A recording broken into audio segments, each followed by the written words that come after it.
Assalamu alaikum students.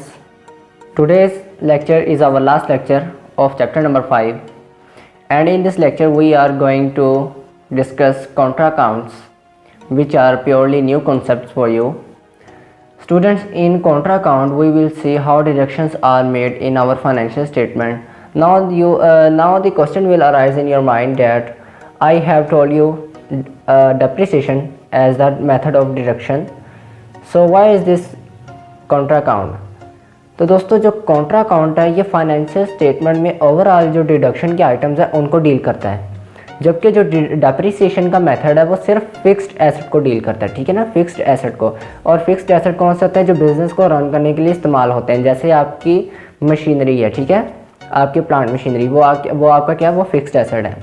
इसी तरह Contra account है। कॉन्ट्रा अकाउंट जो ऐसी डिडक्शन है जो ओरिजिनल अकाउंट्स में से की जाती है। अब मैं आपको यहाँ पर इसकी डेफिनेशन रीड करके बताता हूँ।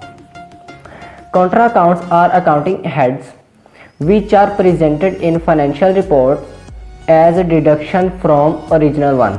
ठीक है ना, ओरिजिनल अकाउंटिंग में जो आपने डिडक्शन करनी है उसको कहते हैं कॉन्ट्रा अकाउंट्स। ठीक है, अब इसकी कुछ एग्जांपल्स हैं। आपकी बुक में जो मेंशन किया गया है, एक टेबल दिया गया है जिसके पहले कॉलम में है ओरिजिनल अकाउंट्स, दूसरे कॉलम में है कॉन्ट्रा अकाउंट्स और तीसरे कॉलम में है मेन हेड। ठीक है, तो इस क्लासिफिकेशन को आप गौर से देखिएगा। First of all we have purchases. दोस्तों, परचेज क्या होता है? आप जो भी चीज़, कोई भी सामान खरीदते हैं उसको परचेज कहते हैं। अब इसका कॉन्ट्रा अकाउंट क्या है? इसमें डिडक्शन वाला अकाउंट क्या है? वो है परचेज रिटर्न। ठीक है ना, जैसा कि अगर मैं एक सेलफोन मार्केट से परचेज करके लाता हूँ, ठीक है ना, अब वो जो मार्केट वाला है उसने पैसे मुझसे रिसीव कर लिए उस सेल फ़ोन के, लेकिन अगर मुझे वो पसंद नहीं आता या उसमें कोई फॉल्ट है टेक्निकली, तो मैं वो क्या करता हूँ, उसको रिटर्न कर देता हूँ। तो अब वो क्या करना पड़ गया, उसको वो सारे के सारे पैसे वापस करने पड़ गए, डिडक्शन हो गई ना सारे पैसों की। ये था परचेज़ का कॉन्ट्रा अकाउंट, परचेज रिटर्न। जबकि इसका ओरिजिनल अकाउंट क्या है? ठीक है ना, ओरिजिनल अकाउंट है परचेज़ का एक्सपेंस। ठीक है, एक्सपेंस मैंने किया, मैंने खर्चा किया, बदले में मुझे चीज़ मिली। ठीक है, ये था इसका main account. Similarly second number पे देखेंगे सेल्स।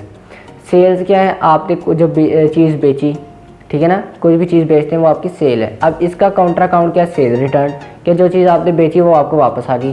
पहले में था जो चीज़ खरीदे वो आपने वापस कर दी, लेकिन इसमें क्या है, जो चीज़ आपने बेची वो वापस आपको मिल गई। ठीक है, उसका हो गया सेल रिटर्न, आपका हो गया काउंटर अकाउंट। इसका मेन अकाउंट क्या है? इनकम। ठीक है ना, सेल्स आपकी इनकम में आ जाती हैं। Thirdly we have capital. Capital आपका क्या है? एक ओरिजिनल अकाउंट। इसका क्या है? आपका काउंटर अकाउंट। कैपिटल में हम क्या करते हैं रिटर्न में? अब इसमें तो रिटर्न वगैरह नहीं होता है, इसमें क्या आएगा? ड्राइंग्स काउंटर अकाउंट्स में। क्यों? अगर मैं 45,000 रुपये कैपिटल के तौर पे अपने बिजनेस में इंट्रोड्यूस करवाता हूँ और कुछ अर्से बाद मैं ड्राइंग्स कर लेता हूँ 5,000 की, तो 45 में से 5 निकाल दिया, डिडक्शन तो हो गई ना, तो पीछे रह गया 40,000। तो इट मीन्स कैपिटल का जो कॉन्ट्रा अकाउंट है वो क्या है? ड्राइंग्स। और इसका जो मेन अकाउंट है वो है ऑनर्स इक्विटी, क्योंकि कैपिटल क्या होता है? ऑनर इक्विटी का एक हिस्सा होता है। दोस्तों, ये जो मेन अकाउंट है ये ओरिजिनल अकाउंट से लिंक्ड होते हैं, ये कॉन्ट्रा अकाउंट से लिंक नहीं होते। ठीक है, ये बात आपने याद रखनी है। Second last we have fixed asset. Fixed asset आपका ओरिजिनल अकाउंट है। इसमें आपका जो कॉन्ट्रा अकाउंट है वो है डेप्रिसिएशन। ठीक है ना, क्योंकि फिक्स्ड एसेट अगर 2 लाख का है तो आप उसको डेप्रिसिएशन चार्ज करके आप वो आस्ता आस्ता माइनस करते रहते हैं पैसे। ठीक है, इसका ट्रीटमेंट हम बहुत तफसील से अपने आने वाले चैप्टर्स में रीड करेंगे। और फिक्स्ड एसेट का जो मेन अकाउंट है वो है एसेट। ठीक है, क्योंकि एसेट की क्लासिफिकेशन में फिक्स्ड एसेट आ रहा है ना। And at the last we have debtors. Debtors आपका जो ओरिजिनल अकाउंट है उस पर आप क्या करते हैं? एक प्रोविज़न बनाते हैं कि अब ये हमसे पैसे ले गए, सामान ले गया उधार पर, अब इस पर पैसे देने हैं। ठीक है, अब ये देगा नहीं देगा वो उस पर डिपेंड करता है। कानूनन उसको देने चाहिए, लेकिन अभी उसके इख्तियार में वो देता है या नहीं देता, हमें एक प्रोविज़न बनाना पड़ता है उसके लिए। तो वहाँ पे आपका काउंटर अकाउंट में लिखा होगा प्रोविज़न फॉर बैड डेबिट्स। ठीक है, इसी तरह आपका जो मेन अकाउंट आता है डेब्टर्स का वो है एसेट, क्योंकि डेब्टर्स एक्चुअली क्या होते हैं? बिजनेस की प्रॉपर्टी ही होते हैं। तो दोस्तों, यहाँ पे आपका नोट दिया गया, वैसे तो मैंने आपको ये बीच में बता दिया क्लासिफिकेशन के, लेकिन मैं एक बार रीड कर देता हूँ। Main heads remain same but Contra account behave oppositely.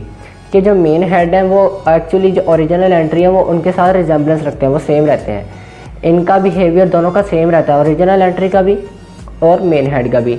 लेकिन जो आपकी कॉन्ट्रा अकाउंट है उनका जो बिहेवियर है वो उससे ऑपोजिट होता है, ठीक है। जैसा कि आपकी जो ओरिजिनल एंट्री है उसमें आपका क्या हो रहा है, ज़्यादातर पॉजिटिव चीज़ें आ रही हैं, सम की चीज़ें आ रही हैं, जबकि कॉन्ट्रा अकाउंट में क्या आती है, नेगेटिव आ रही हैं। जैसे कि अभी सेल है तो रिटर्न कर दी है, परचेज़ की तो रिटर्न कर दी है, आप तो पैसे इन्वेस्ट किए तो उनमें से कुछ निकाल लिए हैं। इस तरह से ये क्या है, ये नेगेटिव चीज़ें हैं जो कॉन्ट्रा अकाउंट की हैं, ठीक है। जबकि ओरिजिनल अकाउंट और मेन हेड की क्या हैं, ये पॉजिटिव चीज़ें हैं। तो आई होप दोस्तों आपको आज का जो लास्ट लेक्चर था चैप्टर नंबर 5 का उसकी अच्छे से समझ आई होगी। अगर आपका कोई सवाल है तो ईमेल कीजिए, कमेंट बॉक्स में कमेंट कीजिए। अगले लेक्चर तक के लिए मुझे इजाज़त दीजिए। खुदा हाफिज़।